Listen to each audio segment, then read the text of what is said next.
కర్నూలు నగరంలోని నరసింహారెడ్డి నగర్లో యువకుడి ఆత్మహత్య. 4వ అంతస్తుల పై నుంచి దూకి పక్కనున్న మిద్దెపై ఉన్న నేలపై బోర్లపడి అక్కడికక్కడే మృతి చెందాడు.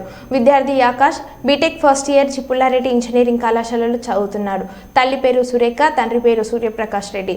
ఆత్మహత్య గల కారణాలు ఇంకా తెలియరాలేదు. ఆకాష్ మానసిక పరిస్థితి బాగాలేదని కొందరు అంటున్నారు. గత వారం రోజులుగా తన తండ్రితో గొడవ పడుతున్నారని కొందరు స్థానికులు చెప్పారు. మృతదేహాన్ని గవర్నమెంట్ జనరల్ హాస్పిటల్లోని మార్చురికి తరలించిన 2 టౌన్ పోలీసులు. మృతుడి తల్లి, సోదరి, బంధువులు రోదనలతో దద్దరిల్లిన సంఘటన స్థలం.